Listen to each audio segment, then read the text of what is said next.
Well, hello there, my friends. This is Reverend Dorothy Wellington. I'm the inspirational teacher for Healing Inspirations for the Body and Mind podcast and also for the Just God Academy. Well, we are right around the corner from Mother's Day. For many, it's a very happy day. They're looking forward to preparing for it, making restaurant reservations. But for many others, it's a very sad day because our mothers are not there. Your mothers are not there. Oh, how I wish I could wash away all the tears.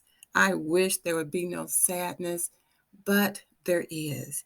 And so God has my heart toward those of you where there is grief. There is grief on Mother's Day. There's grief on Mother's Day. Across some of my social media sites, I've talked about how to make preparations for Mother's Day. But this is a very special broadcast today. It's to help you to get to peace and joy in your heart on Mother's Day. Every year, our mothers die for one reason or another. In 1970, my mother passed away from complications from being a type 1 diabetic. And I know for probably a couple of decades, I would not wear black, and I would not even go to church on Mother's Day. It was too much to remind me, and I was one who had buried grief. So I do everything to help others not to bury grief. But what happens when our mothers leave us, uh, our, uh, our friends and ourselves and family members, we have to cope with all those missing chairs on these holidays, Christmas, Thanksgiving, Easter, and now Mother's Day. Missing chairs at our dinner tables, absent phone calls. Remember those? Oh, those were hard. We have to alter celebrations, and sometimes we cancel celebrations totally. Why? Because our mothers are gone for decades. Remember, I said I did not even go to church on Mother's Day. I couldn't handle it during that time.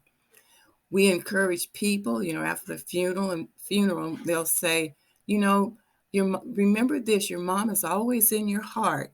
But how many of you know that don't feel good sometimes? But we just smile and says, yes, thank you. Yet there remains feelings of emptiness, feeling something void that can never be filled again, sadness, grief, and heartbreak. To know that their spirit never dies, our spirit never dies, and that our mothers are in an eternal resting place with God, it does help sometimes. It gives some comfort and it gives some joy. You have already found that your grief can change day by day, weeks, and even from one year to the next. It can be, then it comes back again, reminders over life's holidays or their birthdays, anniversaries. I advise you and all the people that I've worked with and going through grief to keep a treasure chest of various coping skills for grief. That way you won't be devastated on the bad days. Sharing happy memories can bring comfort one day and be overwhelming with tears of sadness the next week. Some of you have already arrived at a stage of acceptance, and it can feel liberating one day, and the next day you feel like you're back at that funeral again. Or you happy, you have joy for an event, or you might have got engaged, or a first baby was born, or something like that, and you feel guilty for being happy. Yes, you can actually feel guilty from being happy. I say, don't ever give up working through your grief because your mother wants you to live and fulfill your life purpose here. She wants you, in her absence even, to have peace, love, and joy. Most of all, invite God to help you every day. In your treasure chest of coping skills for grief, place Him as your foundation.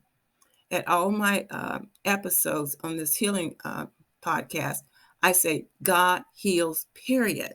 And today I say God heals the brokenhearted, period. He heals the brokenhearted.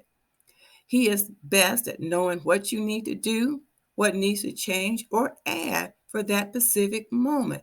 Like Mother's Day is coming. He's going to let you know exactly what you need and what's best for you. to have peace, love, and joy on Mother's Day. I believe your mothers want you to be happy and to have joy, that in her absence, she is forever in your heart. Not even death can take that away from you. Find ways to acknowledge her, bring recognition to her. Social media is really good for that. Have a private time of prayer, and some people even light a candle. And feel free to cry. Don't feel bad if you're still crying and it was many, many years ago, last week, or last 2 years. Feel free to cry, because tears are drops of love.